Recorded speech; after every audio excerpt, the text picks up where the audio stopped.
La lutte contre le réchauffement climatique est un enjeu majeur du XXIe siècle. La forêt a un rôle important à jouer, c'est le deuxième puits de carbone après les océans. Mais alors, comment protéger nos parcs forestiers utiles dans la lutte contre le réchauffement climatique? Des initiatives existent, je me suis rendu en Normandie où j'ai rencontré Maxime Pagnon. Alors Maxime Pagnon, artisan menuisier ébéniste. J'ai fait mes études d'ébénisterie et de menuiserie depuis l'âge de 15 ans. Après j'ai fait plusieurs expériences professionnelles dans le métier, où je me suis aperçu de beaucoup de gâchis. Au niveau du bois.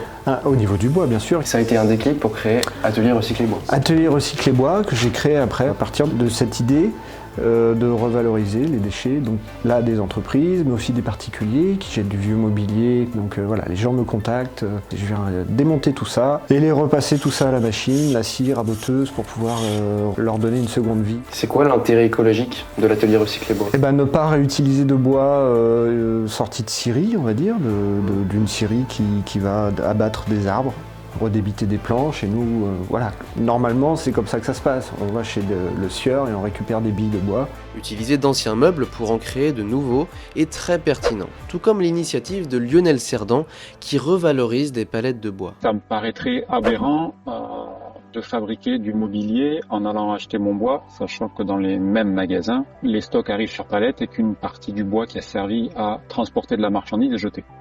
Donc en gros, quand je vais acheter du bois, il est stocké sur une palette. On me vend le bois, on jette la palette. Ce côté écologique, pour moi, c'est d'abord ça. C'est de prélever des ressources qui sont déjà là. Et on les utilise jusqu'au bout. Est-ce que vous avez l'impression que les citoyens sont de plus en plus sensibles à votre initiative? Oui, clairement oui. Ça fait plus de 3 ans maintenant que j'ai développé cette entreprise. Je devais expliquer au départ ma démarche. Ça surprenait dans le sens de tiens, ça existe. Marrant, il y a un gars qui fait des meubles avec du bois recyclé. Bon, ok.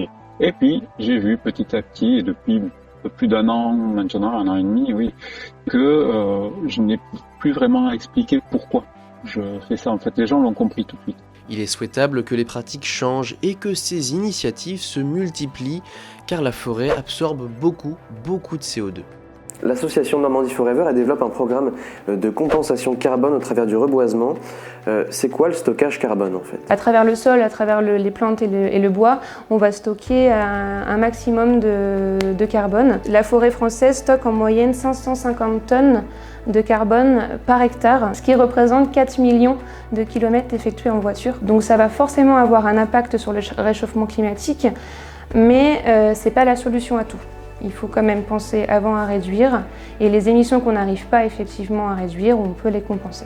Le fait de récupérer des matières premières de bois qui sont considérées comme des déchets, de pouvoir les transformer et leur donner une seconde vie, je trouve que ça peut permettre effectivement de montrer aux gens qu'il y a une alternative à la surconsommation et justement garder nos bois d'œuvre pour stocker un maximum de carbone et créer notre puits de carbone pour éviter le réchauffement climatique au maximum. La forêt française représente 10% de la surface boisée européenne. Nous sommes de très bons élèves, il ne tient qu'à nous de continuer à préserver nos forêts en favorisant ces initiatives.